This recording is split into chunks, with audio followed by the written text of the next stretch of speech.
So we've been talking about love, and now we're going into the business section. This is day 21, successful communication. And I have 3 main goals for today. 1, how to successfully reach anyone. Not deal with, but reach anyone. What to say to get your way. 3 steps to effective communication. Speaking so that you are heard. Speaking so that people will listen. That's what we're talking about today.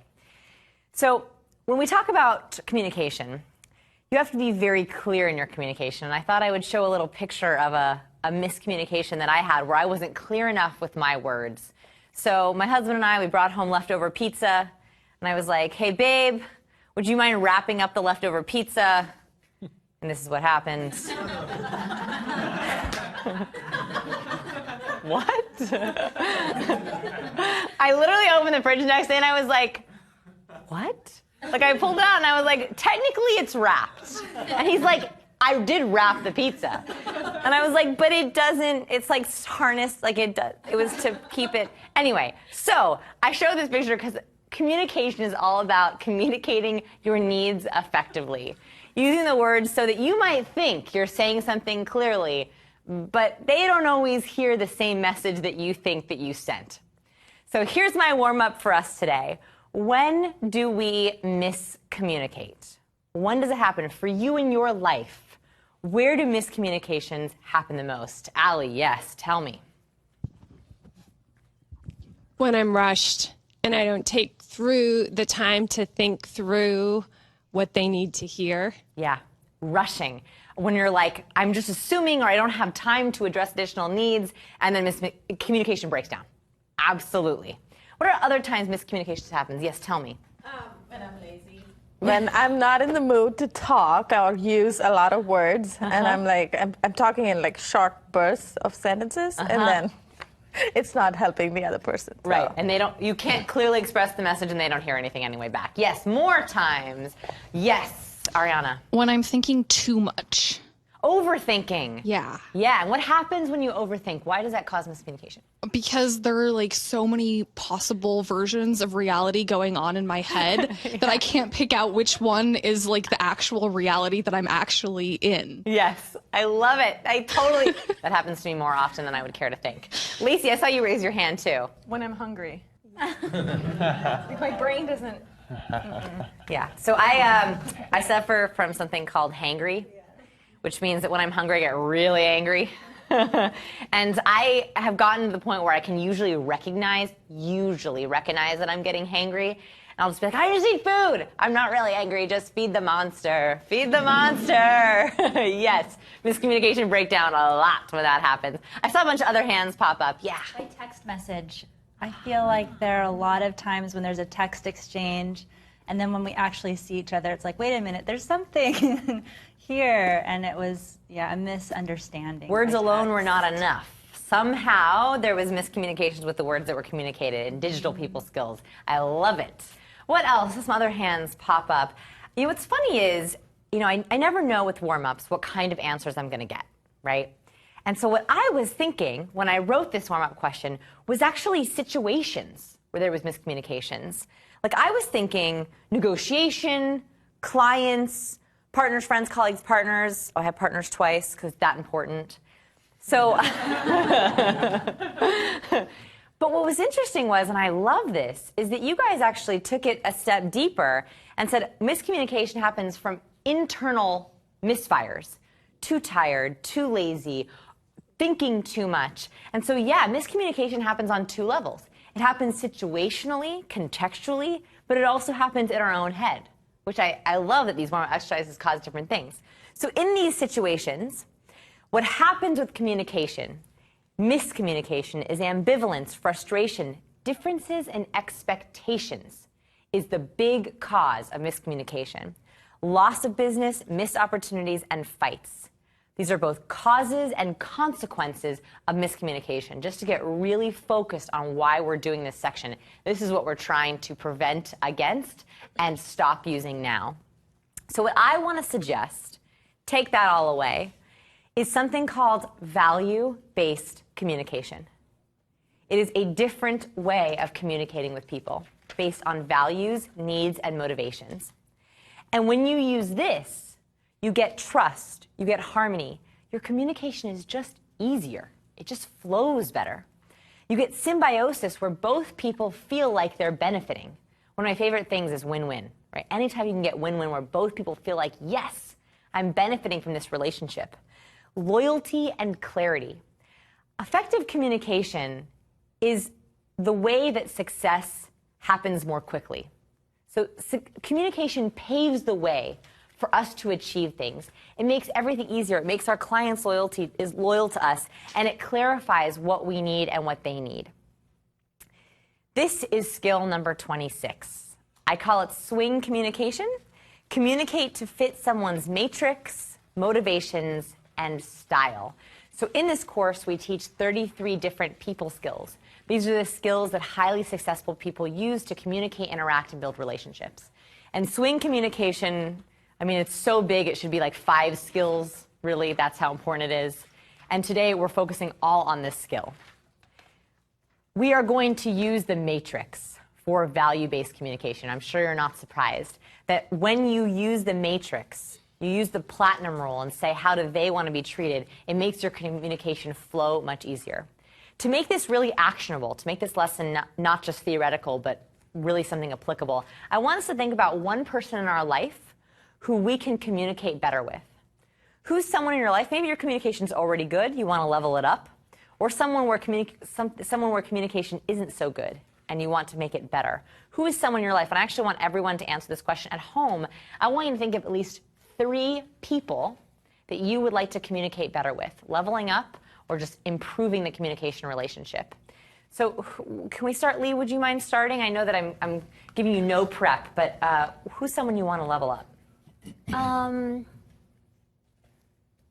want to say my mom. Right. Yeah, she's the one who popped in my head. Is she, where is she on your relationship hierarchy? Is she intimate, personal? I think she's a riser. Riser. Okay, awesome. I love it when we can pick our risers as someone to communicate better with. Awesome. Do you have someone in mind? Yeah, my dad. I mean, he's a riser, and even though we have like so different opposite personalities there, we both love each other. I would call him, but after like 2 or 3 minutes, I have nothing more to talk. And I know he wants to talk, and I also want to talk too, but we don't really have much to talk. So. You can use those killer conversation starters. Yes. Actually, if you have someone like your dad or someone who you're like, I know that we want to talk, but I don't know what to talk about, that's where you hone that master communication, master questioner skill, right? Because you're like, the motivation is here. The mutual respect is here. What can I harness? How can I harness that curiosity? That's the way to hone it if you really want to challenge yourself. Who's someone that you want to level up or communicate with? I think actually a partner of mine who we work together on certain projects and would love to make, we are definitely at 2 different communication levels. So I think I would love to better able to clearly express what it is that I want him to understand and the other way. So. Yeah, same thing as Babar is my father. I really love and appreciate him and all that he's done, but I hardly really talk with him. Only have about 2 to 3 minute conversations, and then it's a dead end. But I would really love to get to know him a lot more better than I do now. Yeah. Is he your riser? Do you have another riser? Yes. Yeah, he's my riser. Yeah. I think my sister, because ever since she's had kids, that's really all we talk about. Yeah. The kids. So it's broadening the communication. Right. Ah, okay. So not necessarily deepening, but broadening. I have 2 teenage children. Uh-huh. And it's such a time of transition that we are, I think, on a, monthly basis even having to reinvent how we communicate with each other. So this will be good stuff. Good for you, by the way, for reevaluating communication every month. I mean, most people, we forget that we actually have to reevaluate. So it's awesome that you know that you need to recheck in with that. Yeah. I have 2, I guess. My mother, she and I are just very, very different, and it can be a problem very often. And then also one of my childhood friends, she and I also communicate, I think, very differently. And I'd really love to be able to just connect better. Yeah, be on the same level. Terry. I think for me, it would be my youngest son, who's 19. It's funny because my older two boys, we've always gotten along good and been able to talk, but this one's different. We've just never been able to click right. And so he just puts up with me, basically. Right. Whereas, the older two, we're going to get you to do click. good. Yeah. Okay, I like it. Jason. I would say my wife, just because, we're very different, which makes us a great couple, but that's the reason we have disagreements. Yeah, so. Absolutely. Maggie. There seems to be a parent theme because mine is my dad. Yeah, there is a parent theme, which I love it. It surprises me. Yeah. Yeah. I just, we actually have a lot in common. And I think because of that, we oftentimes don't communicate because we just assume the other person's fine. Everything's so, good. It'd be nice to open that. Lacey. I'm very similar. I feel like I know when it comes to my parents, I know my mom well. I don't know my dad as well, and we're both acts of service at either a primary or secondary, which means we both don't reach out to each other because we think the other one should do that, and then we don't talk. Yeah. But when we do, it's so great, and I want to know and learn more about him. So yeah. Michael. For me, it's a close personal friend who's also very much into the psychological stuff. Yeah. I already have a very good connection with her, but sometimes, because she's very low neurotic and I'm medium, it causes different expectations and then friction. I got it. So maybe understanding we're going to be talking about the personality matrix specifically, and that will be really helpful for that example. Yeah. Kim. For me, it's a prospective client. And it's someone that we have an in-person meeting coming up. We've just exchanged emails. And he is interested in working with me, possibly for himself, but also with his company. So I'm feeling a little bit of, just like anxiousness around that communication and wanting to do my best in that setting. Yeah. I'm glad that we have some professional ones too. Erica. My mother-in-law. She lives in another state, so when we're together, we're close, we talk. But she's really bad at calling back, like someone we're far apart. And I actually think there's some anxiety there about that. And so it just dawned on me, like, whoa, how important this matrix is going to be for that. And how you can validate. Maybe that will change the pattern of the calling. Yeah. Last but not least. So for me, I think it would be parents too. Both parents. Yeah. Both parents. And are they your risers? No. No, but communication is a big one for them. So the reason why I ask us this is because I want us to really keep this person top of mind for this lesson. So here's the formula for how to communicate to get your way. Step one is understanding motivation.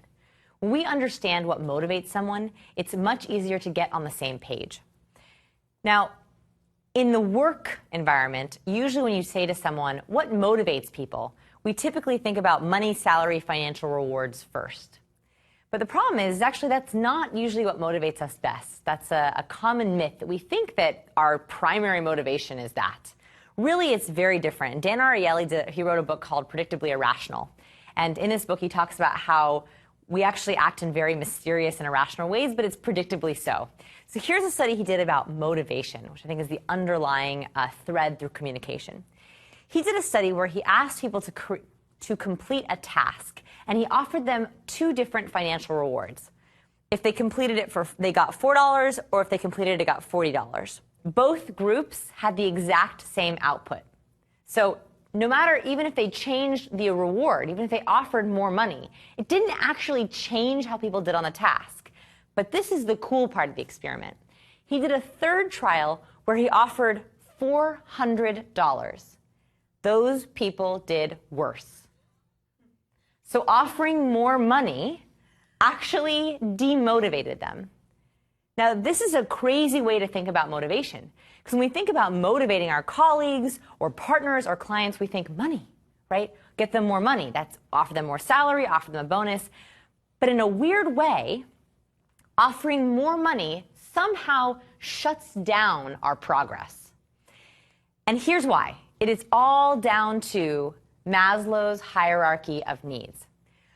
Once you meet the basic needs of food, water, shelter, and security, lack of danger, those have to be met. But after that, offering financial reward actually shuts down our relational, our esteem, and our self-actualization needs. It confuses our brain to think, well, money is about providing food, water, and shelter and keeping out threats. Money isn't related, really, to creativity, living to potential, confidence, or belonging. And so it crosses wires in our brains where we don't know how to be our best self. So I want to introduce something which is perceived self-interest is the most significant factor in predicting dedication and satisfaction towards work. It accounts for about 75% of personal motivation. Now, this is like a big mouthful of a quote, but perceived self-interest, what do I mean by that? There's something called the motivation hygiene theory, which basically says that typical motivating factors aren't what you would originally guess. They're not just salary and bonuses. There's hygiene principles of motivation that actually is what drives us. And Frederick Herzberg is the one who came up with this motivation hygiene theory after researching what makes people perform better. And he found that the top factors in motivation, especially when we're talking about work environment, is job security. Job security is actually number one. So that's actually, where does that fall on the Maslow's hierarchy of needs? That falls on the bottom with lack of threat. Status, mission statement, working conditions, harmonious office. Not salary, not bonus, not your payment package. Then we have salary, challenging work, recognition, responsibility, and growth potential. That when we're thinking about what motivates people, it's not always the obvious choices. It's actually offering them challenging work and meeting their self-esteem needs, letting them live up to their potential. It's giving them a grander purpose, a mission statement. It's harmonious office environments, giving them a sense of belonging, a sense of intimacy, relationships. So when we talk about motivation, yes, we have to meet Maslow's basics needs. We have to make sure that the people that we want to communicate with, they have their security and their basic food and shelter and water met. But after that, it's about tapping into goals and value language. When we're speaking to parents, when we're speaking to colleagues or friends, if we can speak to what they value, they hear us more. So I want to show you a quick video of Stacy talking about what she likes about her job and a couple of other factors. And I want us to talk about how this fits into how we would motivate her. Okay?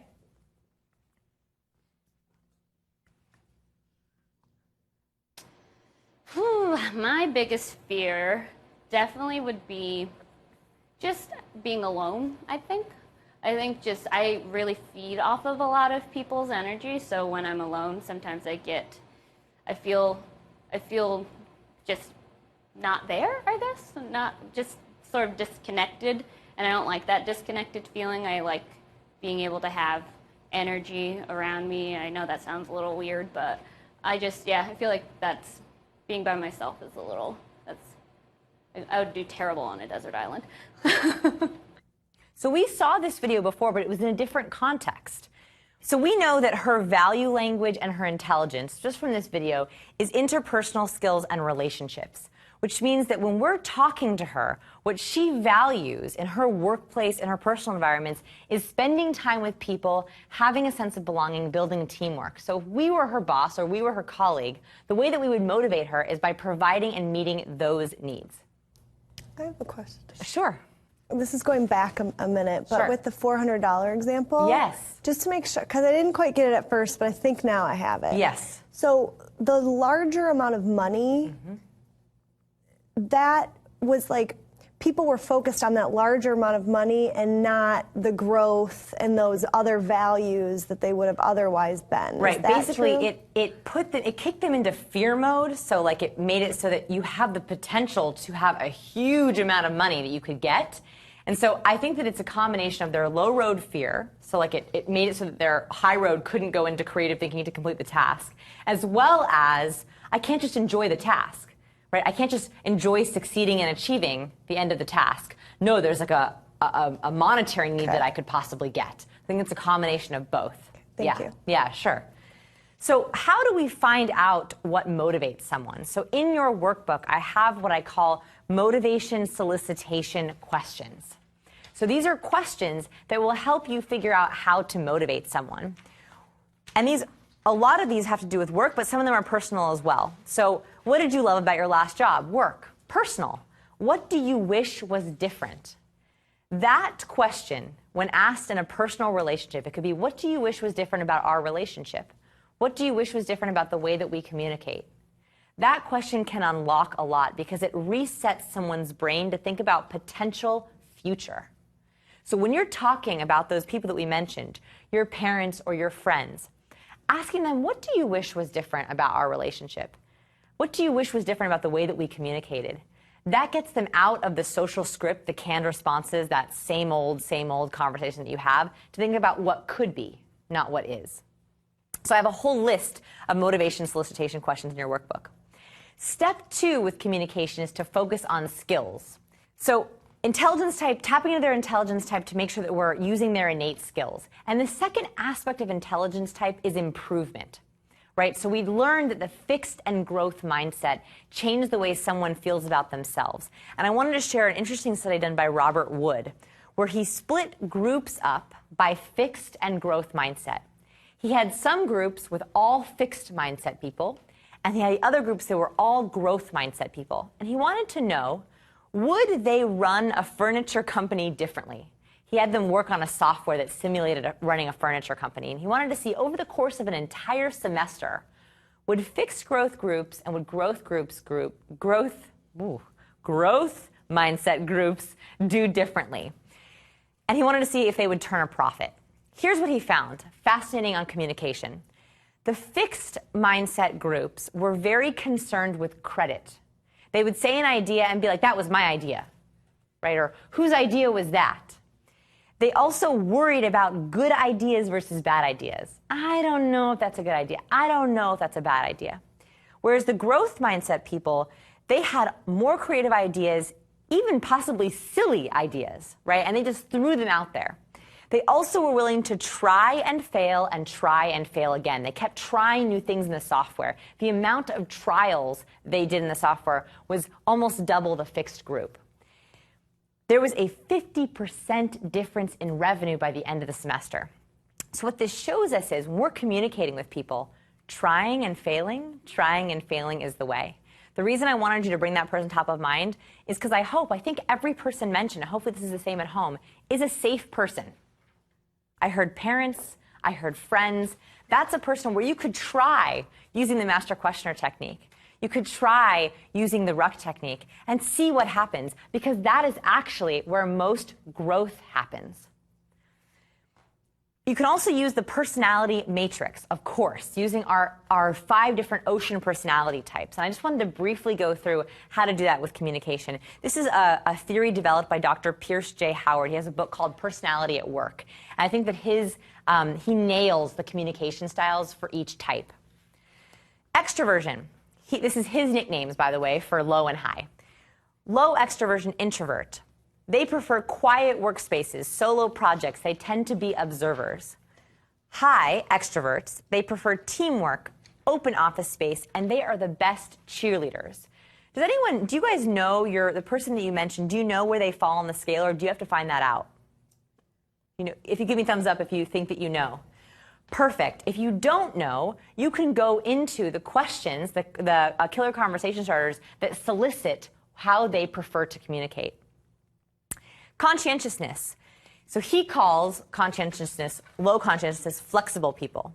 They are great with change. They're a high volatility. They're incredibly flexible, which means that when you communicate with them, you can try out different styles and they actually love it, right? That feeds them. They're like, ooh, kind of interesting. I'm happy to be flexible with you. Focused people, if you have someone who is high in conscientiousness, they like goals, detail-oriented, and multi-part projects. They are typically drivers. So if you want to communicate with someone who is high conscientiousness, you might want to tell them your goal. You might want to tell them, hey, I took this people skills course and I listed you as someone I wanted to communicate better with. Can I try a few things? You are speaking their value language. You're actually showing them, yeah, I want to achieve with you, right? I want to drive with you. I have a goal for you. Agreeableness. So he calls low agreeableness challengers. They're very analytical. They want unbiased opinions and research. For them, you might want to share the science on communication, right? You might want to go through the matrix with them and say, Which part are you? Let's look at the science. They really appreciate that because it feels like, we're being analytical, we're doing research together. High agreeableness, adapters, team builders, win-win cooperation. Highlighting, we're on the same side. Work or personal, we forget. We forget that sometimes we all want it to work.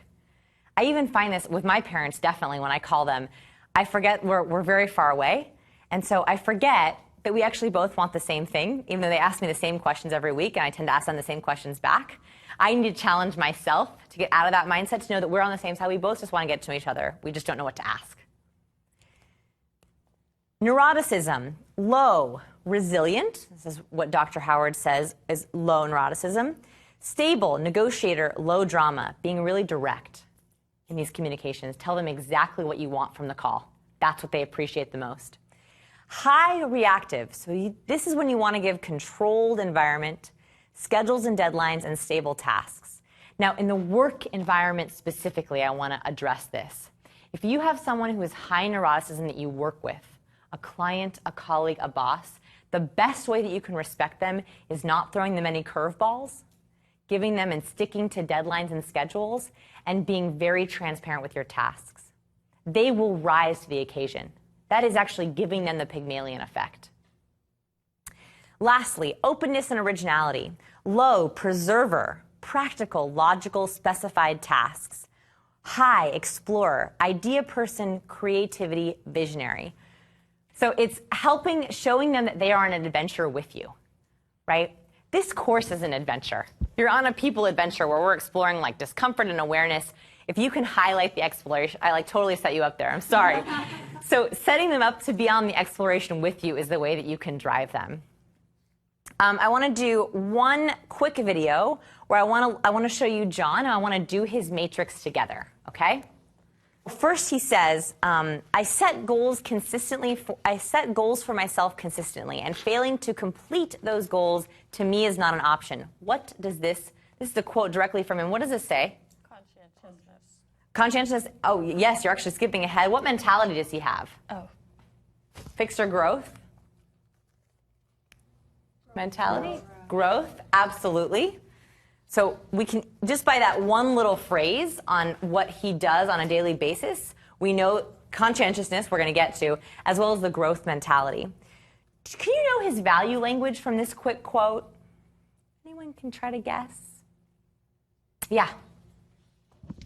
Maybe perfection, control.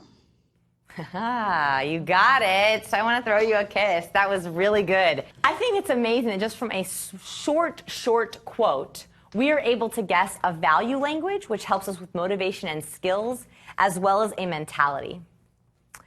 For skills in your workbook, I also have skills solicitation questions. So these are to add on to if you're talking with someone you want to know what their skills are. I have a couple of different questions for you in the work and personal environment. Last one is step 3. How do they like feedback and communication? How do they handle praise or criticism? In the personality matrix, I wanted to point out a couple of specific things for certain personality types. High neuroticism, they like detail-oriented feedback. The more specific you can be about what you're doing and your goals are, the better. That takes down their anxiety. For high openness, suggesting new approaches and ideas, going through the exploratory exercises with them. For low extroversion, keeping it in their safe space. So it's hard to guess someone's thrive, survive, or neutral locations and places, but the best way you can respect a low extrovert is by trying to pick their thrive locations. And here are a couple communication solicitation questions for you that I have also in your workbook. So in action, you can do this formally or informally. Obviously, if it's a personal relationship, you want to do it informally. Or you can say, hey, I want to sit down and do some personality exercises with you. In the work environment, you can do it also informally or formally. You can ask them casual questions, or you can ask them to take the tests with you. And you're welcome to use those as much as you want. Here's what's coming up. 22, brand personality. I'm really excited for this one, guys. We're going to deep dive into how brands work. How to reach your ideal customer, the psychology of branding, and how to create avid fans. 23, we're going to talk about how to inspire. We're getting into our leadership section, which is increasing your influence, the 6 inspiration styles, and the art of infecting others, which is not as malicious as it sounds. Infection in a good way. Here's my challenge today. I want you to identify one person's motivation, skills, and feedback needs. In your notebook, I have a bunch of extra credit prompts for you on how to do this. Not only questions, but also scripts for you to use on how to talk to someone and identify their motivation, skills, and feedback needs. And of course, I want you to keep this in your back pocket. So this is one of my dog-eared sections, because when you're talking to someone, you're like, I am at a loss. I am at a loss for things to say. This is a dead-end conversation. You can literally just pull it out of your desk and look up those questions. So keep it in your back pocket.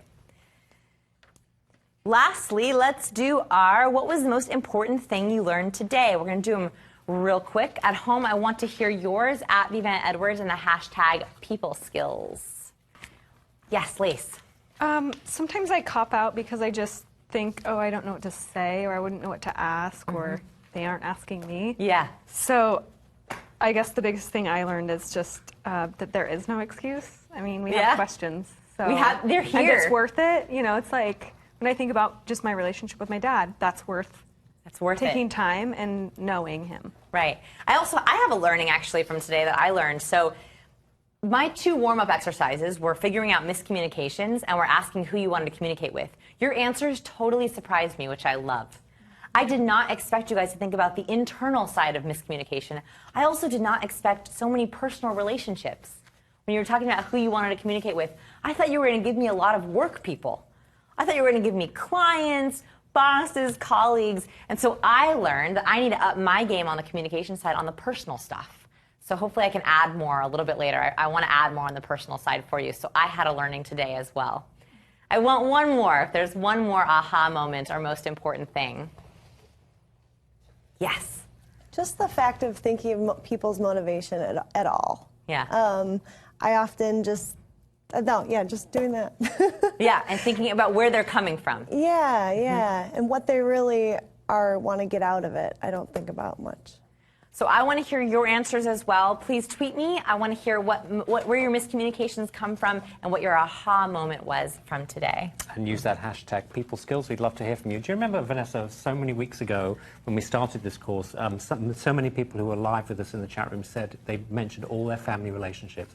Mother came up so many times. I know. And here we are 3 weeks later and it's still It's happening. a good learning experience for me because, and that follows Maslow's hierarchy of needs, that the closer the person, the more we think about them. So it's a good learning experience for me as well. Yeah, so our online and our in-studio audience are very much in sync. But we will see you back for our next segment. Hope you'll join us then.